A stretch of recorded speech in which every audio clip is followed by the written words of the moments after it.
Santos 0, Vasco 6. O dinizismo na sua melhor versão.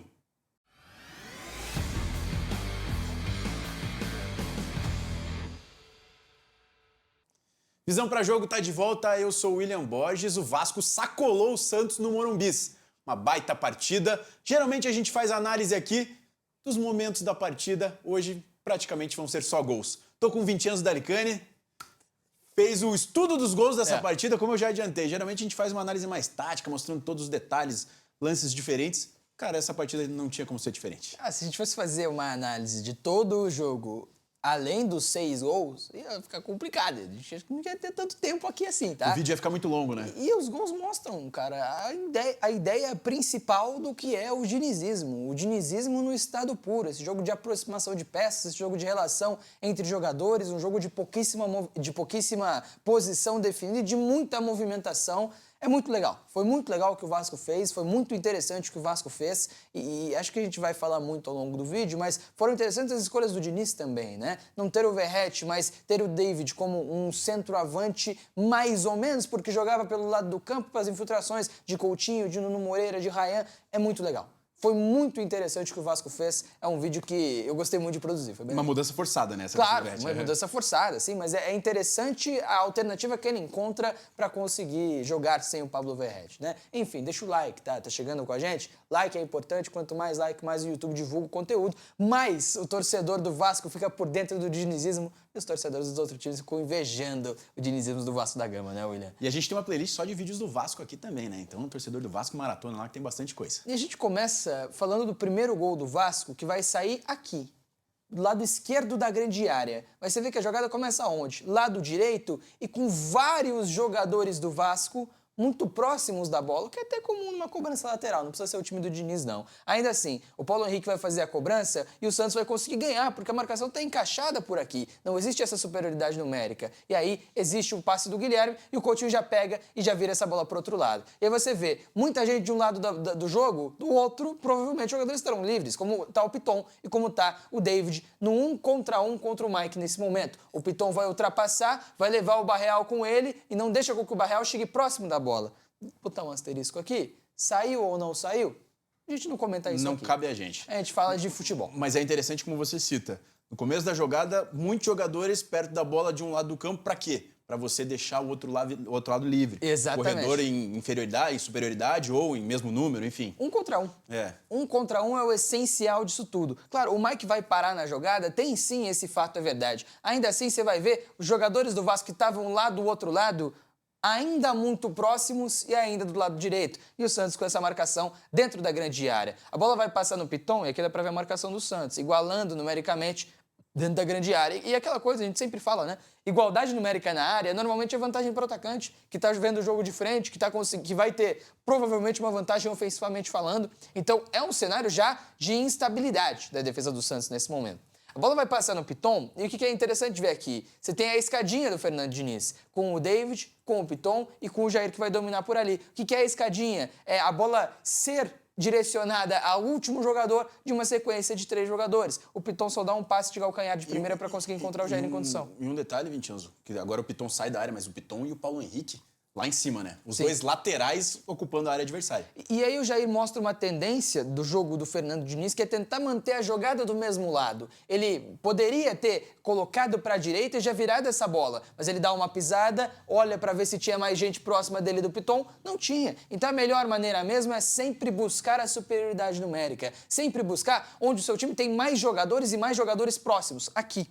Esse setor, a entrada da grande área, o último terço do Vasco e primeiro terço do Santos, está lotado de jogadores do Vasco. Então, o time do Diniz, os times do Fernando Diniz sempre buscam onde há mais jogadores. A bola tem que estar onde há a possibilidade de superioridade numérica, o que é muito interessante. O Paulo Henrique vai dominar nesse momento, o Nuno vai fazer essa movimentação para fora e repara, né? A gente fala de um Vasco que não tinha um centroavante, que não tinha o Pablo Verratti. Aqui a gente vê 3 jogadores que não são centroavantes, que não são caras de ataque ao miolo de zaga. O Coutinho, o David por aqui e me parece até o Tchê nesse momento posicionado praticamente como um atacante. O Paulo Henrique vai abrir essa jogada com o Nuno Moreira e aí qual que é a questão?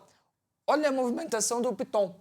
Ele vai tomar a frente do Barreal nesse momento. E essa movimentação é o ideal, é o que gera a vantagem do Piton na hora do gol marcado. O Nuno Moreira vai ficar no 1 contra 1 contra o Souza por aqui e repara, o lado direito foi o primeiro lado da jogada. Ela virou para a esquerda, onde tinha 1 contra 1 do David com o Mike. Aí o Vasco colocou jogadores mais próximos da bola do lado esquerdo e virou essa jogada para ter 1 contra 1 do Nuno Moreira com o Souza. É sempre buscando esse 1 contra 1, é sempre buscando esse tipo de vantagem e é sempre buscando terminar onde há superioridade numérica. O Paulo Henrique faz a mesma movimentação. Cara, eu vou voltar só para provar esse ponto, tá? Vamos lá. Ó, a gente tem lá no começo da jogada o David no 1 contra 1 e a ultrapassagem do Piton, correto? Do lado esquerdo. Correto. A jogada vai terminar aqui com o Nuno Moreira, vamos lá, no 1 contra 1 e a ultrapassagem do Paulo Henrique. Ou seja, é o mesmo padrão, é a mesma jogada dos dois lados do campo e funcionou muito bem. E aqui o Vasco tem 1, 2, 3, 4, 5 jogadores atacando, 1, 2, 3 jogadores do Santos que não estão batidos na jogada. O cruzamento do Nuno Moreira vai ser espetacular e o Piton vai chegar para finalizar essa jogada porque está na frente do Barreal, como a gente mostrou que ele levou vantagem. Ou seja, o primeiro gol do Vasco tem muito de dinizismo, tá? Que não é o gol mais bonito, não é o gol em que o jogador chega frente a frente com o goleiro, não é.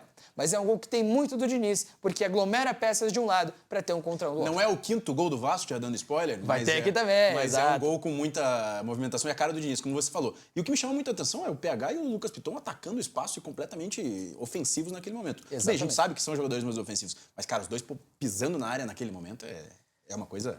É muito legal mesmo e é um sistema do Diniz que é muito interessante. Aqui 3 jogadores na saída de bola nesse momento, o PH, o Nuno Moura e também o Hugo Moura, né? E nesse momento o Lucas Freitas com o Jair como esse homem para fazer a saída no 3+1. Por quê? Porque a intenção é ter mais homens na última linha, é ter mais gente no setor de último terço. O Jair É um conduz... 3-1-6, né? Exato.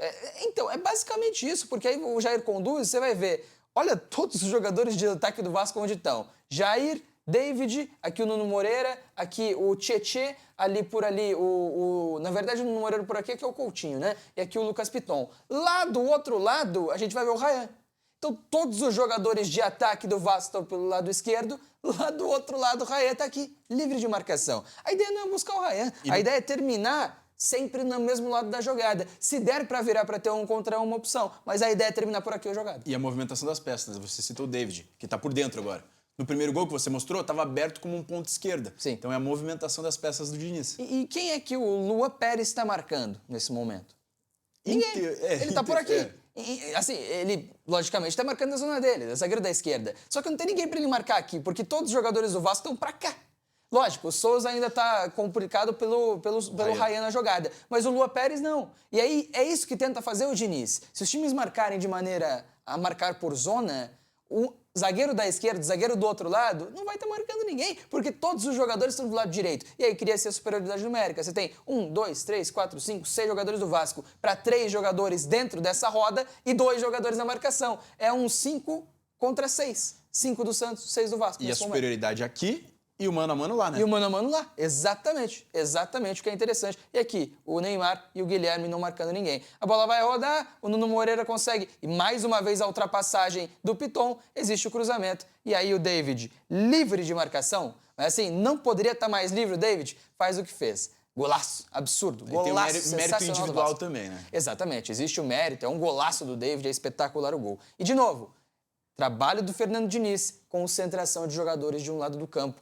aproximação, relação e aí a abertura de espaço. Isso vai aparecer nos outros gols também. Nesse momento, olha, 1, 2, 3, 4, 5, 6 jogadores do Vasco, todos praticamente na mesma faixa do campo pela direita. Aqui você tem o Guilherme marcando por aqui, 2, 3, 4, 5 jogadores do Santos. Existe a superioridade numérica. O Vasco vai fazer uma boa combinação pelo lado direito e vai conseguir vencer essa jogada. Mas o Santos retoma. E aí a pressão pós-perda do Vasco funciona também. É um time que gosta de pressionar depois de perder a bola porque adora ter a bola. Quanto mais você pressiona, mais você tem a bola. Existe esse salto de pressão, a bola é roubada pelo Vasco, que vai sair em igualdade ou até superioridade numérica. Na verdade, superioridade, porque são 3 jogadores de ataque para 2 jogadores de marcação do Santos. E mais um chegando ali, né? É, exatamente, com o Nuno Moreira chegando por aqui. O Rayan vai chegar muito bem no fundo, vai dar o passe pro David, que vai sair frente a frente com o goleiro, porque existe a superioridade. O Mike não marca nem o David, nem o Coutinho. O Nuno Moreira consegue dar a bola no Coutinho e aí, livre de marcação, dentro da área, sem goleiro para fazer o gol. De novo,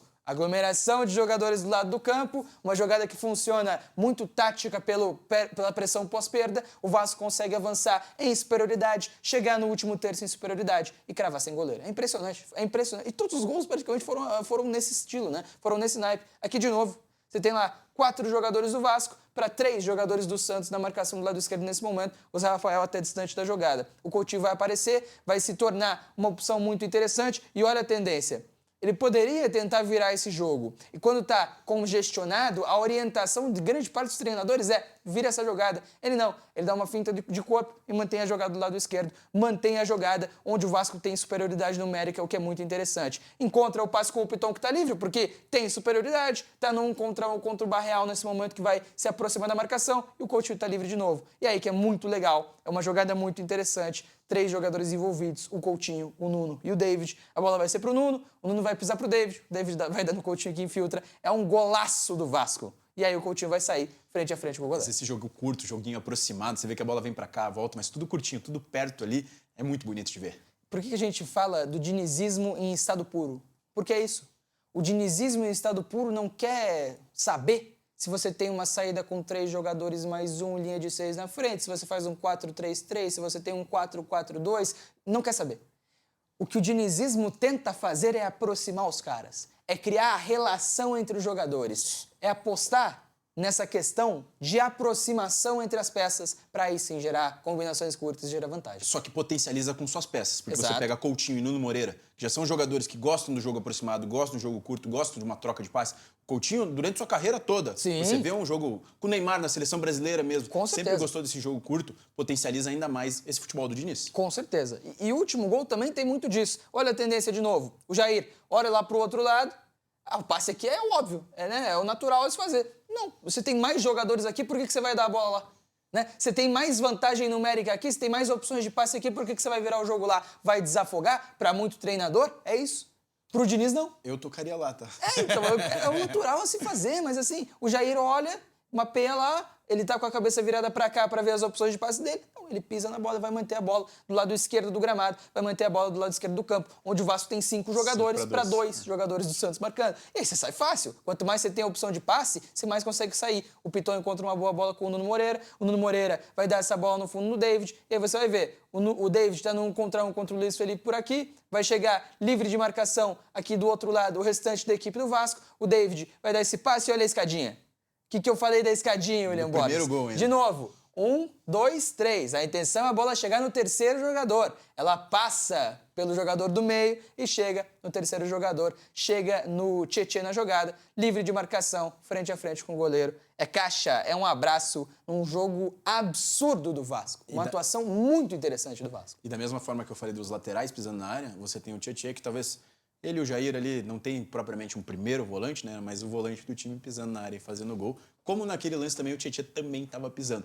Cara, essa movimentação e esse joguinho aproximado me encanta. É espetacular. É muito divertido de ver e é apostar no que é o futebol brasileiro como origem, né? Um jogo de aproximação, um jogo de tabela, o jogo da escadinha, né? De tentar encontrar o terceiro jogador com uma bola na paralela, o que é interessante também. E assim, a bola na paralela foi criminalizada no futebol hoje em dia, né? O Pepe Guardiola não odeia a bola na paralela, até quando se tinha Daniel Alves e Messi lá no Barcelona, o pedido era para não dar essa bola no Messi, quando ela chegava no corredor da direita. Porque a bola na paralela virou um sinônimo de jogada improdutiva, porque o ponta domina de costas, né? Claro, o Messi tem opções, mas a maioria dos pontas fica limitado nesse momento. Mas não. O Diniz tenta colocar muitos jogadores, explora muito essa bola na paralela, explora muito a escadinha e consegue, aproximando os jogadores, consegue criar relações, consegue criar aproximações e dessa maneira gerar espaço. É muito legal. E é correr contra a maré da padronização do futebol hoje em dia, né? Da massificação, da industrialização do futebol hoje em dia, que é todo mundo no seu 3-2-5, todo mundo no seu jogo posicional, todo mundo ocupando espaço de maneira racional, sendo que o futebol brasileiro conta na sua história com um futebol aproximado, um futebol da individualidade, um futebol do improviso, e é o que tenta trazer o Fernando Diniz. Eu sou muito fã, vocês já sabem disso, tá? Sei. E jogos como esse, claro, talvez não seja o melhor jeito de jogar hoje em dia, talvez o futebol tático hoje em dia não tenha tanto espaço assim para um time que joga como o Fernando Diniz quer jogar, mas que é bonito de ver, que é muito agradável de ver, é muito agradável. Esses dias eu vi um comentário de um torcedor vascaíno nas redes sociais que quando dá certo é muito lindo de ver. Tem a parte negativa também, mas Claro. essa partida deu tudo certo e assim, fica muito bonito. As pessoas falam, o dinizismo é lindo no time dos outros, né? Eu discordo. No meu time, fosse Fernando Diniz o treinador, jogando dessa maneira, o torcedor do Vasco ficou triste com isso aqui, será? Será que o torcedor do Vasco não ficou feliz com isso aqui? Enfim, aí é a questão, né? O Diniz fala muito, e a gente pode até estender essa conversa, a intenção não é essa, mas enfim, o Diniz fala muito, porque o futebol não é só vencer o jogo, o futebol não são só 3 pontinhos, ele tá absolutamente certo. Claro que o objetivo de todo mundo é ganhar o campeonato, é vencer todas as partidas, claro que é. Mas o futebol tem muito mais além disso, né? E essa relação entre jogadores, essa aproximação entre peças, resgatar o que é do futebol brasileiro, eu acho que o Diniz faz muito bem e tem um papel muito importante para correr contra a maré numa industrialização e massificação meio bizarra, automatização do que é o futebol mundial. Enfim. Eu não vou nem perguntar se tem mais uma consideração, porque você fez bastante Falei bastante, né? Então, Falei bastante. tá Mas eu tenho mais uma, só pra falar. Fica à vontade. Muito se fala do guardiolismo como algo que estragou o futebol, porque todo time joga da maneira com que o Guardiola quer jogar, né? E é verdade. A grande questão é que a culpa disso não é do Guardiola ou da sua comissão, e até o Juan Malila, assistente do Guardiola, falou isso em uma fala recentemente.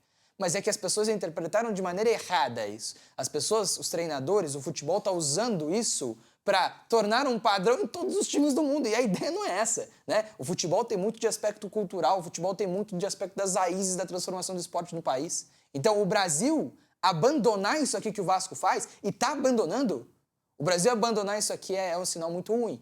É um sinal que a gente está deixando de fazer o que o futebol brasileiro sempre foi conhecido no mundo e que garantiu 5 Copas do Mundo. Enfim, fica essa reflexão. Eu vou pensar depois sobre isso, né? E você, torcedor do Vascão, o que achou dessa partida contra o Santos? Tenho certeza que está muito feliz, uma baita goleada. Deixa seu comentário aqui, deixa seu feedback sobre a nossa análise, sobre a análise dos gols da partida. Mais uma vez, peço para você que curta, compartilhe, divulga com os amigos, divulga naquele grupo do WhatsApp lá que só se fala nessa goleada aí. Por favor, dá aquela moral. Se inscreve no canal que é extremamente importante. Dá uma olhadinha também no plano de membros que a gente tem aqui embaixo, no Pix que está na tela, que isso ajuda cada vez mais o nosso projeto a continuar crescendo. E aquela olhada na playlist do Vasco. Tem jogos, tem do Fernando Diniz, tem de contratações do Vasco, Carlos Cuesta, por exemplo. Então dá uma olhadinha, maratona lá que tem bastante coisa. É isso, um abraço, até o próximo vídeo.